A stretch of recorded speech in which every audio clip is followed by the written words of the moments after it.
தியாகம் செய்தார்களா? உடமையை தியாகம் செய்தார்களா? பொருளை தியாகம் செய்தார்களா? இல்ல.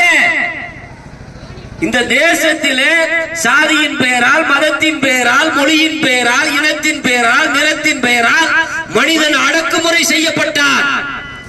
அந்த அடக்குமுறையிலிருந்து தன்னை காத்துக் கொள்வதற்காக இஸ்லாம் சமத்துவத்தை சொல்லுகிறது, அதிலே சேர்ந்து கொள்வோம் என்று நம்முடைய அப்பன் பாட்டன்மார்கள் எல்லாம் சேர்ந்து கொண்டார்கள்.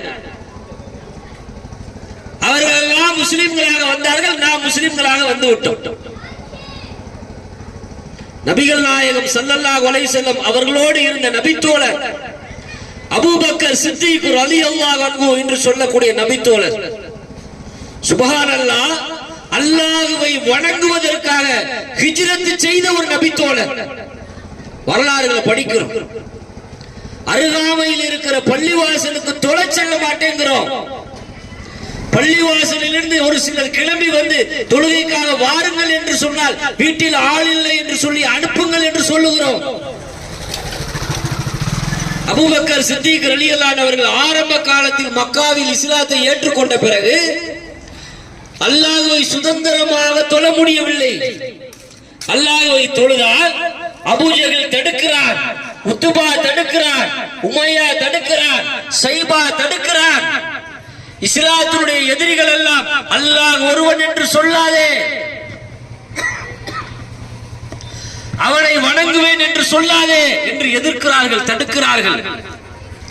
என்னுடைய இறைவனை சுதந்திரமாக என்னால் வணங்க முடியவில்லையே என்று சொந்த மண்ணை விட்டு, மக்காவை விட்டு அபிசீனியா நோக்கி ஹிஜ்ரத் செய்தார் அபூபக்கர் சித்திக் ரலியல்லாஹு அவர்கள்.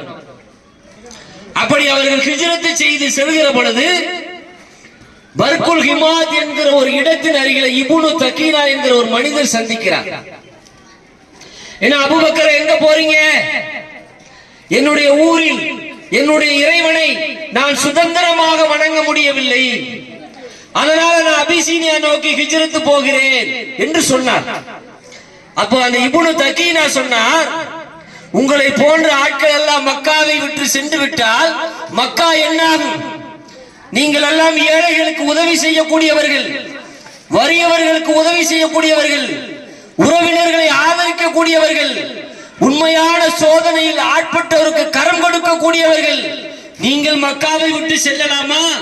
வாருங்கள், உங்களை தொலைவிடாமல் தடுக்கிற அந்த மக்களிடத்திலே நான் பேசுகிறேன் என்று சொல்லுகிறார்.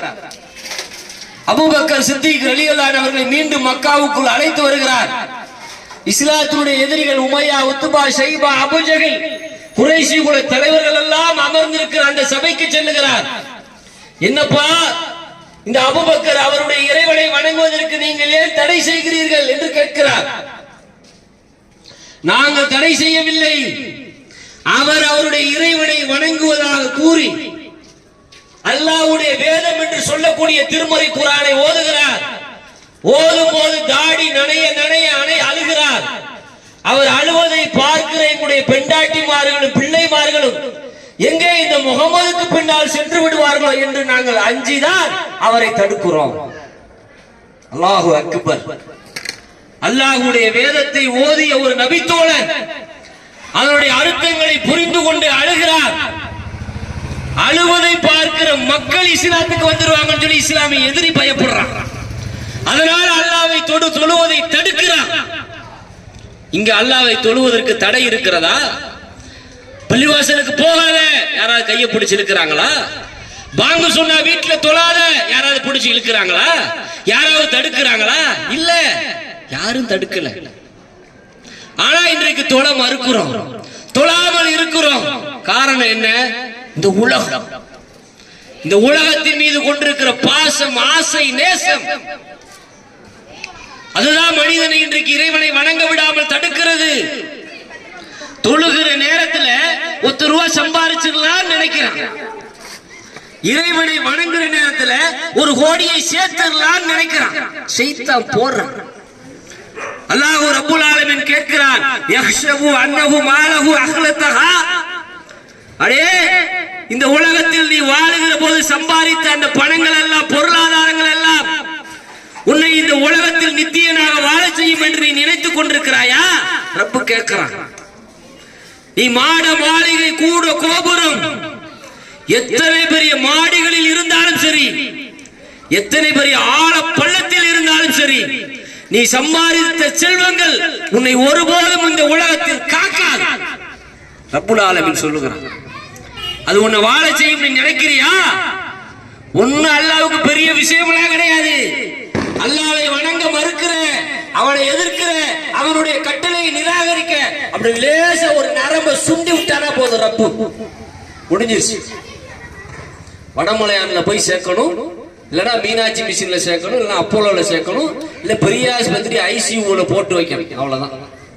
பிரைவேட்ல சேர்த்தா 10 லட்சம் 15 லட்சம் 20 லட்சம் கோடியை செலவழித்தாலும் புடிச்சு இருந்த நரம்பை எடுக்க முடியப்பா சொல்லுவா டாக்டர். எதனால 48 மணி நேரத்துக்கு பின்னாடிதான் 48 மணி நேரம் கழிச்சு வந்து சொல்லுவான். எதனால இன்னும் 48 மணி நேரத்துக்கு பிறகுதான் சொல்ல முடியும். அல்லாஹ் ரப்புல் ஆலமீன் ஒரு மனிதன் தன்னுடைய தாயின் கருவறையில் ஜனிக்கிற பொழுது அங்கே இருதயத்தை துடிக்க வைக்கிறானே, அந்த இருதயம் இந்த உலகத்தில் வாழுகிற வரைக்கும், அவன் மரணிக்கிற வரைக்கும் அந்த இருதயம் lub dub lub dub lub dub என்று துடித்துக் கொண்டிருக்கிறதே. அந்த ஆற்றலை, அந்த வல்லமையை நிகழ்த்தியவன் யார்? அல்லாஹ் ரப்புல் ஆலமீன். அவனை மறக்கலாமா? அது என்ன தனியா கரண்ட் கொடுத்து சப்ளை ஆகிட்டு இருக்கா? டியூப் லைட்டா ஒரு சுவிட்ச் போட்டு படிச்சு எரியறதுக்கு இருதயம் பிறந்ததுல இருந்து சாகிற வரைக்கும் இயங்கி கொண்டே இருக்கிறது.